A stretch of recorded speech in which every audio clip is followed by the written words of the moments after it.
Le ministère Méhina, via son église Nouvelle-Éden, implantée dans le 2e arrondissement de la commune de Port-Gentil, a lancé sa 3e édition des cours de vacances gratuits, baptisée la Princesse Maris la Championne, depuis le 22 juillet dernier, dans plusieurs établissements scolaires disposés à travers les 4 arrondissements de la ville pétrolière gabonaise.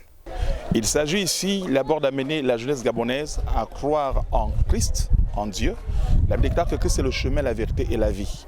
Et aucune nation ne peut se développer sans avoir de très bonnes valeurs. Et nous, comme nous sommes chrétiens, nous croyons que nos valeurs chrétiennes nous permettront, n'est-ce pas, d'accéder par de bons comportements, par la bonne éducation à un certain niveau de la vie. C'est ce 8 août 2024 que les membres de cette organisation et leurs partenaires ont effectué un tour du propriétaire dans les 12 sites retenus pour abriter ces cours de vacances gratuits.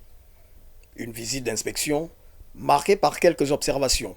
Nous détectons des élèves qui n'ont pas fréquenté l'année dernière et les écoles partenaires, surtout pour le primaire, nous insérons avec l'appui, n'est-ce pas, des directeurs, fondateurs des écoles et directrices.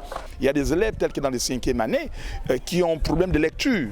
Et ça, c'est ce que nous remontent les enseignants parce que je pose des questions. Ces élèves inscrits au primaire et au secondaire, toutes séries confondues, sont focalisés autour d'un programme de cours structuré dans les matières telles que les mathématiques, physique, anglais, français, philosophie, espagnol et connaissances générales. Lundi, mardi, mercredi, c'est le primaire qui donne cours.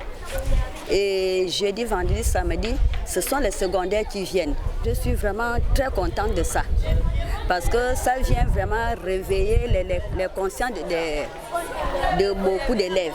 La collaboration de l'association YES en cette 3e édition n'aura pas été fortuite, vu que sa représentante se verra impliquée dans une campagne de sensibilisation, de lutte contre les maux qui minent la jeunesse en milieu scolaire. J'ai entretenu ces enfants comme une mère qui prend son enfant et parle vraiment en toute complicité.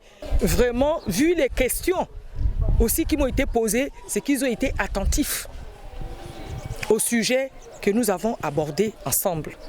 Nous sommes prêts à accompagner ces enfants à lutter contre ces fléaux qui n'honorent pas nos enfants, nos familles et notre pays. Et que, je dirais ceci, le CTRI a besoin de nous. Le CTRI a besoin de tout le monde, surtout les associations, parce que nous sommes au contact des populations. Selon le comité d'organisation, ce sont au total 1500 élèves repartis dans 12 sites abritant ces cours de vacances gratuits et qui sont encadrés entre autres par une équipe constituée de 42 enseignants, 12 secrétaires, 2 chargés de mission et un conseiller de projet.